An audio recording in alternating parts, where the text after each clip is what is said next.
নলগাঁও খাৰুপেটীয়াত ঈদ উপলক্ষে গ্ৰাহকৰ লানি চিঙা ভিৰ দেখিবলৈ পোৱা গৈছে। বজাৰ ভৰি পৰিছে বিভিন্ন ধৰণৰ ৰং বিৰঙৰ সাজ পোছাক সুস্বাদু খাদ্য সম্ভাৰে। 11 এপ্ৰিল তাৰিখে ঈদ উল ফিতৰ। দেশত 11 এপ্ৰিল তাৰিখে পালন কৰা হ'ব পবিত্ৰ ঈদ। ঈদ উপলক্ষে দলগাঁৱৰ বিভিন্ন বজাৰত গ্ৰাহকৰ লানি নিচিগা ভিৰ দেখিবলৈ পোৱা গৈছে। দলগাঁও খাৰুপেটীয়া কৌপাতি শিলবৰকী আদি কৰি বিভিন্ন ঠাইত দেখিবলৈ পোৱা গৈছে মানুহৰ সমাগম। কাপোৰ দোকানত ৰং বিৰঙৰ কাপোৰৰ লগতে বিভিন্ন দোকানত দেখিবলৈ পোৱা গৈছে সুস্বাদু খাদ্য। একদম আমিতো আনন্দিত, একদম চবেই আনন্দিত। যেনেকে চাই আছো য'তে যাওঁ মানুহে কাপোৰ কিনিবলৈ আহে, বহুত ভিৰ। এইটো বছৰৰ ঈদত আৰু বেছি ভিৰ, সকলোৱে কাপোৰ কানি লৈ আছে। হয়, আৰু প্ৰথমে আপোনালোকৰ আগন্তুক ঈদৰ শুভেচ্ছা যাচিলোঁ আপোনালোকক সংবাদ কৰ্মী বন্ধুসকললৈ। ঈদৰ বজাৰ মোটামুটি চলি আছে আৰু মোটামুটি ভালে বিক্ৰী আৰু হৈছে আৰু মোটামুটি টুকটাক হৈ আছে।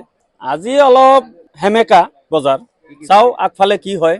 কি দোকানৰ যি আইটেম আছে আৰু বাচ্চাৰ কাপোৰৰ পৰা ডাঙৰ মানুহৰ কাপোৰলৈকে সকলো বিক্ৰী হৈছে কম বেছি পৰিমাণে। আমিতো আশাবাদী বিক্ৰী কৰিম বুলি, এতিয়া চাও কি হয়।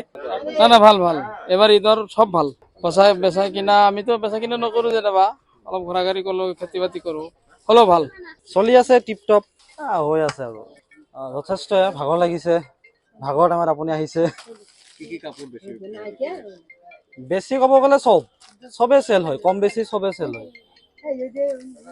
যাৰ যি প্ৰয়োজন সি সেইটো লৈ যায়। কালিৰ দিনটো মাজত আছে, তাৰ পিছদিনাখনটো কেমেৰা পাৰ্চন স্বপন দাসৰ সৈতে খাৰুপেটীয়াৰ পৰা ৰেজাউল কৰিমৰ সহযোগত দলগাঁৱৰ পৰা মনিৰুল ইছলামৰ প্ৰতিবেদন চজদা ৰিয়েলিটি।